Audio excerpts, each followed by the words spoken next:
13 දෙක අභ්‍යාසයේ දෙවෙනි ප්‍රශ්නේ. මෙන්න මේ විදිහේ ප්‍රශ්නයක් දීලා තියෙනවා. ස්කන්ධය ග්‍රෑම් 19යි. 19යි ග්‍රෑම්. මිලිග්‍රෑම් 750ක්. 750යි මිලිග්‍රෑම්. ඌ පෙට්ටියක ඇසිරූ රස කැවිලි වර්ගයක ස්කන්ධය. මෙන්න මෙහෙම පෙට්ටියක් තියෙනවා. මේක තමයි පෙට්ටියේ ස්කන්ධය.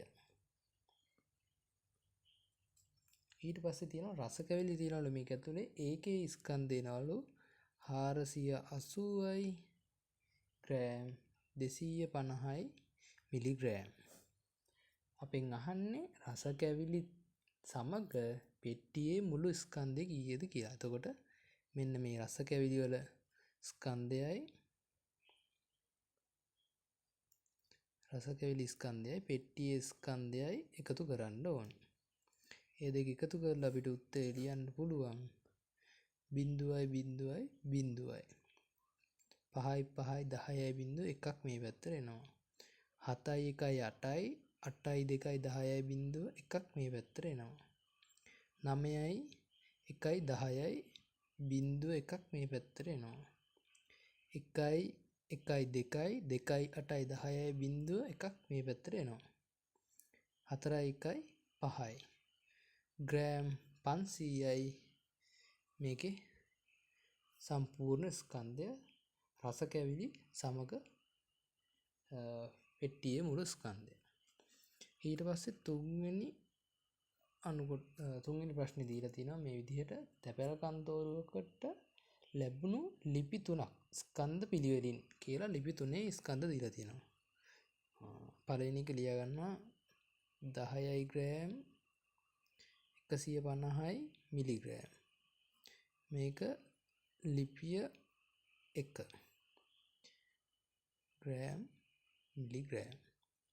ඊට පස්සේ දෙවෙනි ලිපිය දීලා තියෙනවා 5යි ග්‍රෑම් 975යි මිලිග්‍රෑම්. මේක ලිපිය 2.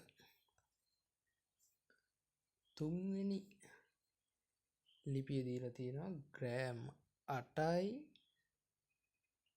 900යි මිලිග්‍රෑම් කියලා. ලිපිය 3. හරි.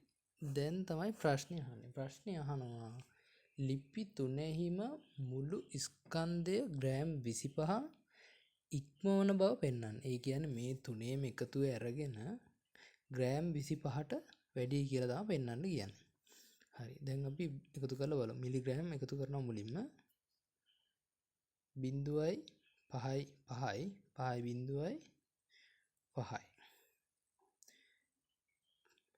7යි 5යි 12යි 2යි එකක් මේ පැත්තට එනවා. 1යි 1යි 2යි 2යි 9යි 11යි 11යි 9යි 20යි බිංදුවයි දෙකක් මේ පැත්තට එනවා. හරි නේද? 5යි 2යි 7යි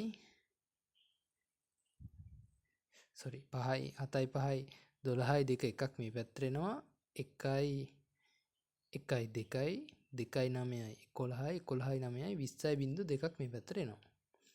හරි. 2යි 5යි 7යි 7යි 8යි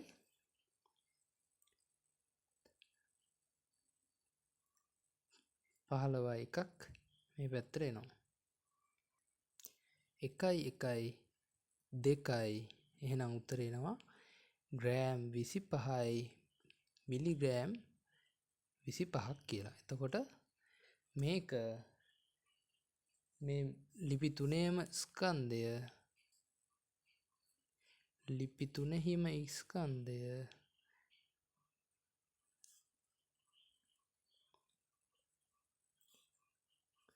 25යි ග්‍රෑම් ඉක්මවා ඇත.